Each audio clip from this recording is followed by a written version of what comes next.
Welcome to Always Funny in Vegas. I'm your host, Ed Regine. We got a great show lined up for you today. We have two amazing comedians who are going to come out here and entertain you. But before we do that, I just want you to know that I was checking the internet and I found this site that was listing top 10 stuff. And they had people actually commenting on the top 10 list, and they were able to call in and they could vote on who they thought was the best. And it was the top 10 funniest comedians. Now, this came from over 25,000 people who voted, and we have the results. So let's begin. You want to know what the top 10, what these people thought? Okay. Please. Number 10, could be surprising, Jerry Seinfeld.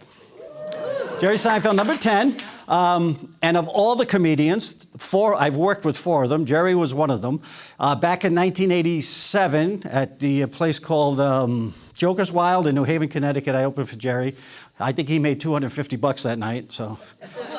He's a little more expensive now if you want to book him. But of all the comedians on the list, he got the most negative comments, believe it or not. A lot of people thought he should be number one. A lot of people thought he wasn't funny at all. So number 9, and if you know this guy, he's a Latino comedian called Gabriel Iglesias. Anybody know who that is? Yeah, or better known as Fluffy, right? He's great for a lot of voices. He does characters. He's really funny, a very funny guy, good funny stand-up. I never had the opportunity to work with him, but I like his work. I think he's very funny. He's number 9 on the list. Number 8, I don't know if you know this guy, kind of obscure, Bill Hicks. Anybody know that? Bill Hicks. Bill Hicks was a comedian's comedian. I mean, comics would go to watch him. Comics never watch other comics, but they would go to see Bill Hicks. That's how innovative he was. They said he was another Lenny Bruce. Unfortunately, he died at a very young age, at 32, of pancreatic cancer. Yeah. Number 7, Chris Rock. I worked with Chris in New York City at a place called Boston Comedy Club. My manager had opened that club in Greenwich Village, and Chris was there, and I was on the lineup with him, and he was very young then, very cocky, very sure of himself, and he's done very well for himself. I'm particularly not a big fan of Chris Rock, but a lot of people are, and he got a lot of great comments. Number 6, Eddie Murphy. You gotta love Eddie Murphy. I think his Delirious concert in the red leather outfit, I think, was the epitome of comedy. It was a little on the vulgar side, but it was so funny, and it really broke through for a lot of comics, Chris Rock including, guys like that. So, and he's gone on to a great movie career. Hasn't done much lately, but he's a legend. He's a legend. I think he's a legend. I really do. I really do. Number 5. Now, I had the opportunity to work with this guy many times. He's from the Boston area. He was my opening act a bunch of times. Louis C.K.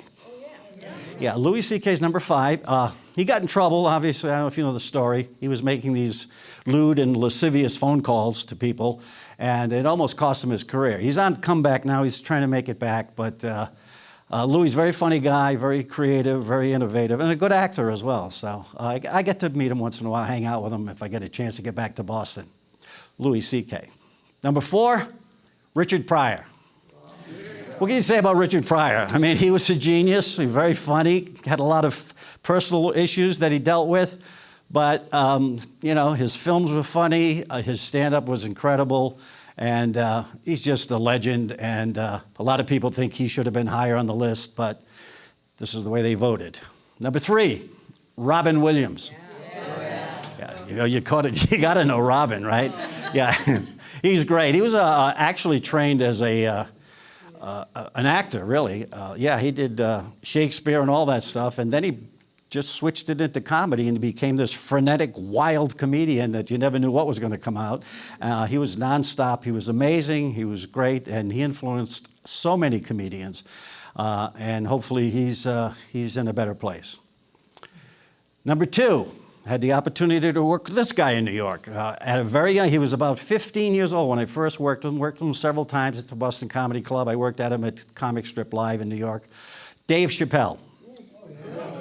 Dave is, he's just amazing. I mean, he can tell stories. He's very, very funny. He walked away. He's got character. He walked away from his show, turned down $50 million because he couldn't agree with whatever was going on there. And you know, he just, but he's back now and he's doing extremely well. And of course, he's one of one of the best comedians of our generation, I think. And before I tell you who number one is, I just want people watching to know that if you disagree with the list, comment. Go to Always Funny in Vegas on our YouTube channel. You tell us which one should be on the list, shouldn't be on the list, who should be number one, who you think should be on the list, who you think shouldn't be on the list. Just let us know what you think. And we'd be happy to hear your comments and likes and all of that. So go to Always Funny in Vegas on our YouTube channel. Now, number one. Anybody want to take a shot at it? Sebastian Maniscalco. Who? Sebastian Maniscalco. Maniscalco? He didn't even make the list. He's funny. He's funny. Well, I'm surprised you guys can't get this one. Number one on the list, George Carlin. A genius, a guy that could, he could talk about philosophy, he could talk about politics, he could talk about just about any subject and make it interesting, funny, and he had this incredible mind, and I wish he wouldn't have passed when he did, because I'd love to know what he thinks about what's going on in the world today. I think that'd be amazing. Anyways, that's our list. Do you like it? Yeah. Now, next show, we're going to have, because they already voted on this, next show we're going to have 10 of the unfunniest comedians.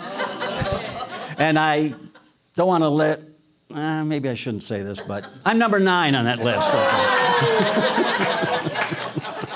No, that's funny. Okay. Anyways, that's our list. Like I said, if you like the list, if you want to dispute the list, send us comments, send us likes. Always Funny in Vegas on YouTube. And we'll be right back with our first comedian right here on Always Funny in Vegas.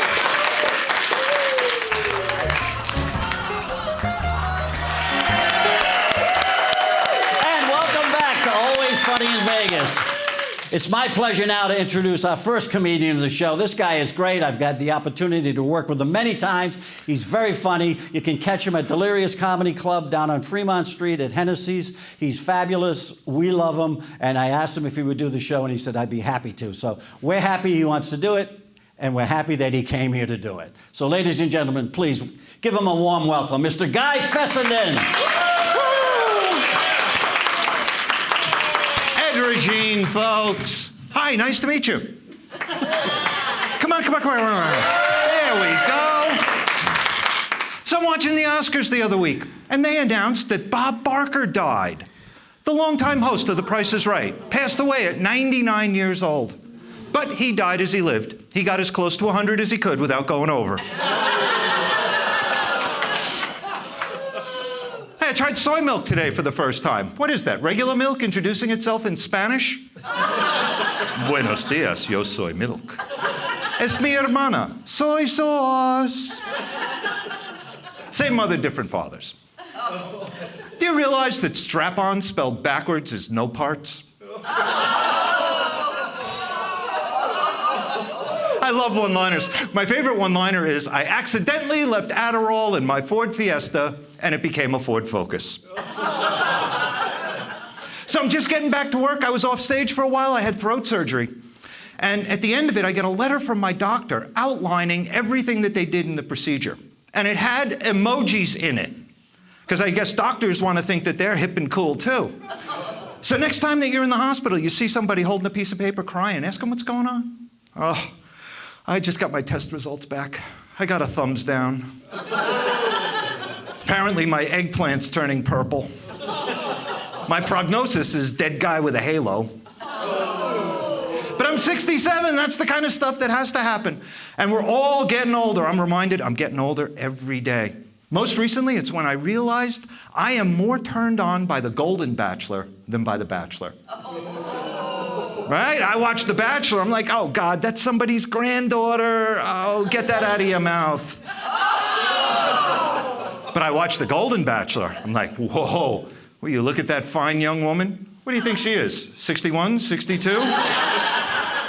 The things I could do to her once a month. And I'm hoping this becomes a thing. I want the other reality shows to pick it up because I want to see Senior Survivor. You get a bunch of 100-year-olds, you drop them off at the mall, You take away their phones and you say the first one to get home by Uber wins. Then you realize that's kind of mean. So you replace it with a brand new shrink-wrapped iPhone. First thing they got to do is break the cellophane. You're going to lose half of them on this one. I left my teeth home and my hands shake. This is why I stopped buying CDs in the 80s. But once you get it open, then you have to activate the phone, go to the App Store, create an account, log into the account, connect to your bank, summon the Uber, and find it in the parking lot. Contestants will die of starvation trying to complete this task. You'll go back a month later, it'll be like a zombie apocalypse out in front of Forever 21. Please, young people, help me. I have walked this mall 1,000 times, and I cannot find the App Store. And I know, 67 by today's standards, not that big a deal. But things are starting to change. You know, at this point in life, friends with benefits is someone who can drive at night. Fun being able to do comedy later in life. Nobody can heckle me. It's illegal. Because it's not heckling. It's elder abuse. And that's a felony. That's my time, folks. Thanks so much. Guy Fessenden. Stay right there. Don't go anywhere. Okay. Come on, one more time for Guy Fessenden. And we'll be right back with Always Funny in Vegas. Don't go anywhere. And welcome back to Always Funny in Vegas. I'm sitting here with Guy Fessenden. Great job, Guy. Thank you, Ed. Thanks for coming out. You too. So, you've been doing comedy for a while now. This is not your first career. Comedy's not your first career, right? It's like might be your last career. What'd you hear? No, I'm just saying, Yeah. So tell us, how did you get into comedy? So 5 years ago, at 62 years old, I decided I was going to face my fears and take a comedy class. Talk back to your wife? Was that? No, I'm not. Not stupid fears, real fears. So I took a comedy class and did a showcase with Bill TC. He was the celebrity headliner. Our next guest. Our next guest. And it went awful. But somehow I got invited by the owner of the comedy club, Don Barnhart, to perform at his club at the D. Oh, that was good. And I did one night, and I figured, well, that's it. That's my career. And then he invited me back for another night, and another night, and another night. And now it's, I'm blessed to be the house opener for Delirious Comedy Club at Hennessy's. Fantastic. And yeah, if you ever get awesome. a chance to go down there, yeah, check him out.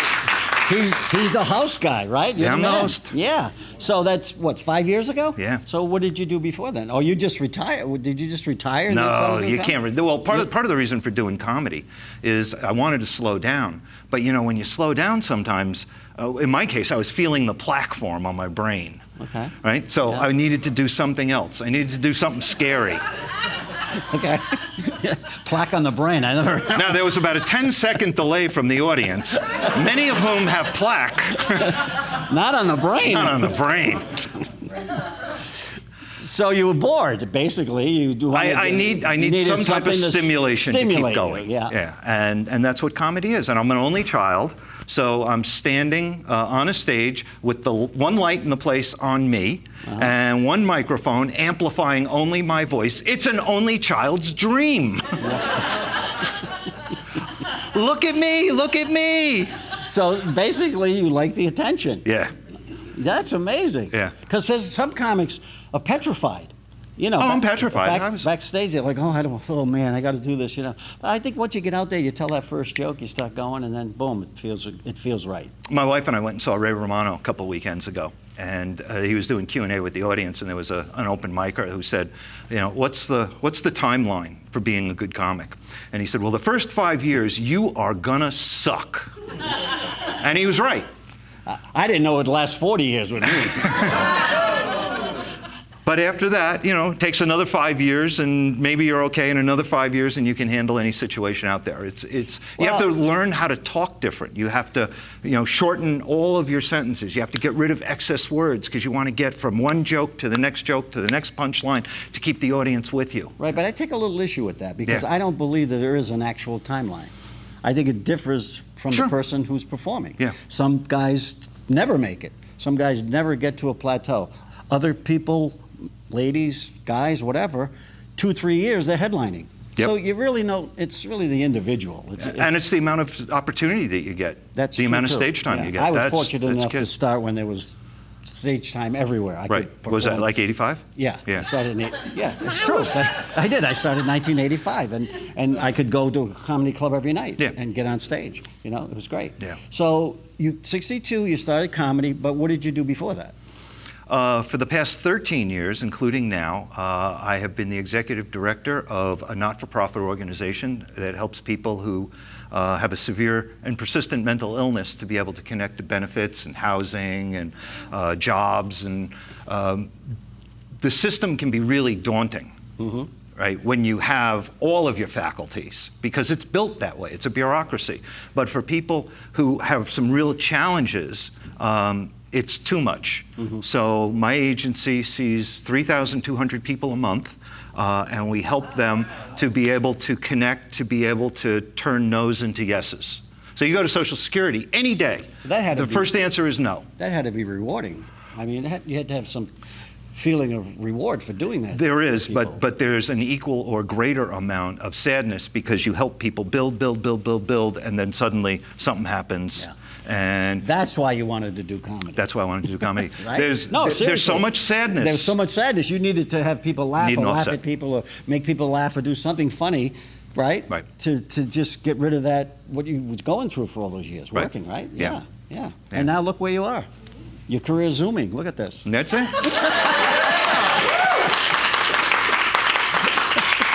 So what can we look forward to seeing you? Because I know these guys want to see more of you. We only did like 3 minutes. We'd like to see your whole set. Okay, well, my 4-minute set is performed Thursday through Sunday at Delirious Comedy Club inside Hennessy's Tavern at Fremont Street and what's the main street? Las Vegas Boulevard. Oh. I just moved here. I don't. Son of a bitch, there's that plaque. More like concrete. Yeah. So that's where we can So find. that's where we can are. Find you. Great and you comics. do road work. You're too. there sometimes. Once in a while, I show up. Yeah. But you do road work as well. We've traveled to Arizona Yep. together. We've done Yep. shows on the road, and you've always done a great job. And Thank you. you did a great job today, and we're so happy that you came here. And we want to thank you so much for being here. Thanks, Ed. Thanks for Guy having me. Fessenden, ladies and gentlemen. Thanks, folks.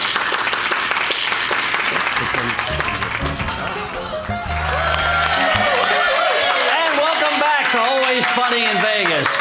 Our next comic, this guy is amazing. He works all over Las Vegas. Feature act, headliner. He's everywhere. We love him. We asked him if he'd come today. He said, absolutely, I'll be there. And he is here. So please give him a big, warm, Always Funny in Vegas. Welcome, Bill TC.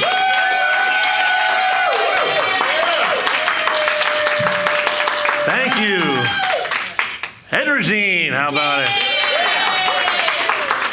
Very happy to be here. First, I get to tell you right up front, Bill TC has a meaning. The TC stands for the C word. I see your reactions. Nobody likes the C word. It offends a lot of people, but it happens to describe me perfectly. Cop. 29 years law enforcement. That is the biggest applause I've ever gotten for that. It's usually just, ah. But the good thing is I'm retired. I did retire. I like to tell a story that I retired after some great career and I was ready to be done, but the truth is I wasn't quite done being a dick yet. I got retired. I am 6'4", I'm 270 pounds. My dad always warned me sooner or later there'd be somebody bigger, badder than you. I was like, no. I was the undefeated boxer in the United States Army. I did 18 years for Las Vegas Metropolitan Police Department. I was part of the Special Emergency Response Team. I'm not worried about anything. I was very wrong. My career ended because I got headbutt in the face by a 12-year-old girl. Your children are mean. Broke my nose, tore some discs in my neck. I had to have surgery. I had to have neck surgery. They put 6 screws in the front of my neck. One of those screws came loose, so I am the guy that had to have surgery for having a screw loose. Put 6 more in the back. Now I have 12 screws holding my neck together. I also have 8 screws in my lower back. So that is, for you mathematicians, 20 screws holding me together. I've definitely been screwed more by the department than any of you. Good thing about being retired, though, is I can tell you stuff about the police I never would have told you. People used to come up to me all the time and say, you're only a cop because you have a gun and a badge. Without that gun and a badge, you wouldn't be a cop. I'm like, that is completely wrong. Sunglasses. I look like a regular person until. I feel like the Terminator. But what's really going on underneath the sunglasses? Most cops are scared to death. It's true. Next time you see one, he's got his sunglasses on, just walk up to him, flip him up, take a look. You're a very smart crowd. Turns out that I did learn something in all my career, in military and in cops, is that I really hate stupid people. But without them, I wouldn't have had a job. You can find them everywhere, especially here in Las Vegas. If you're driving down the highway, the far left lane is the fast lane. Everybody knows that, not the stupid people. Stuck behind a car, I'm doing 55. This car's in front of me. Won't get out of the way. I'm in a marked police car. I'm gonna have to go around on the right. When I get next to the car, I'm gonna look in the window. I'm gonna make sure they know that they're an idiot. I look in, it's just a little old lady. How do you stay mad at that? I pulled her over and gave her a ticket. All you that laughed, you're my people. You should have been cops. You're an ass like me. No, I would never do that. No. I arrested her and towed her car. Sorry, Mom, I warned you. All right, one last place to find stupid people before I go. Most of you already know where this is. Fremont Street. Fremont Street for Las Vegas, and anybody that doesn't know, is where all the stupid people go. I was driving a marked police car on Las Vegas Boulevard. Right as I get to Fremont Street, this guy jaywalks in front of my car. It's 110 degrees. I didn't want to have to get out of the car that day. I have to jump out of the car. I'm like, dude, cop car. He says, whoa. I said, man, how many drugs are you on? What makes you think I do? What? Well, first of all, you got a joint on your ear. And you're naked. Have to take the naked guy to jail. You can't let a naked guy do that in front of you. All these people on the strip now watching. I put him in the back of the car. I drive him to the jail. I think this is going to be the easiest booking I've ever done in my life, especially when I get to the property inventory. Sir, you got anything on you? He said no. He lied to me. Because when he squat down, a knife shot out of his ass and bounced across the floor. It'd have been okay if it had been like a folded up pocket knife, but it was not. Regular old knife from your kitchen. I asked him why. Last time he was in jail, all the inmates get together and they share their commissary and they build a giant burrito. They never have anything to cut it with. This time he was going to be prepared. Just picture this conversation. Hey Dave, thanks for the nice even slice of the burrito, but why does mine taste like ass? And that is a joke I'll leave you on. I'm Bill TC. Thank you very much.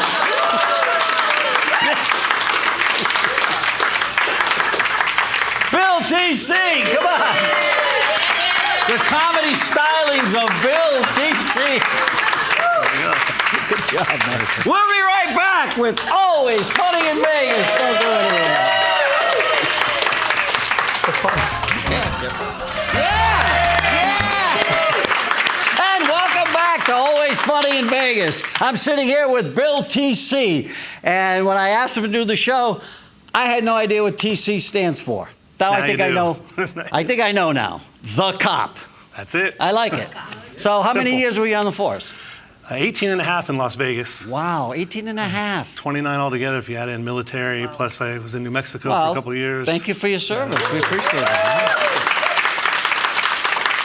it. So what made you decide to get into comedy? Always wanted to be my whole life. My dad grew up with a family that sits around the table and makes fun of each other. You know, I'm from New Jersey.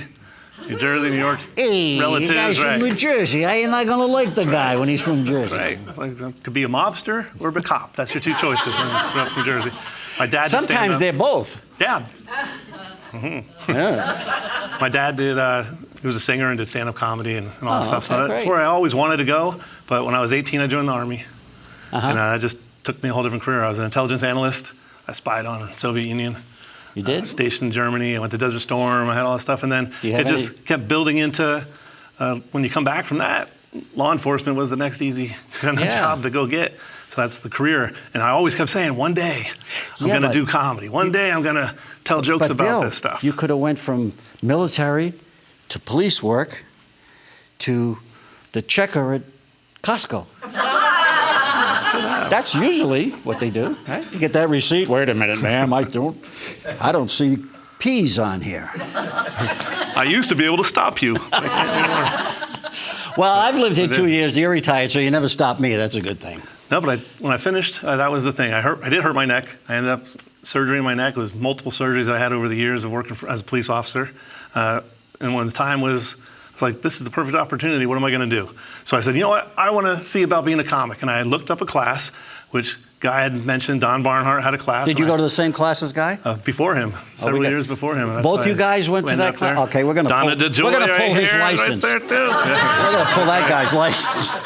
I signed up and went to a class to kind of learn how to do stand-up. And the very first day, he made you get up there and at least talk about something. Yeah. I found out I already have a million stories of all these jail time at the jail, time Right. everywhere. So I was like, Then you got to make them funny.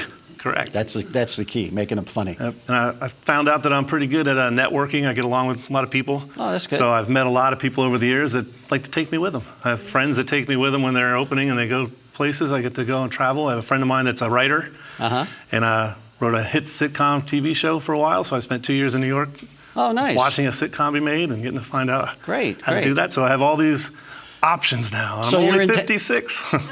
You're in town doing stand-up, and then you're on the road with different comics? Yep. Yeah. And for the most part, I stay in Vegas just because it's where I love to be. So any place, you'd find me in little local places all over town. But you're originally from Jersey, right? Yes. That's funny because if you're originally from Jersey, usually the Jersey guys go into New York City for comedy. You know, they'll go to Caroline's, they'll go to, whatever they can find there in the city to do comedy. And but you came this way.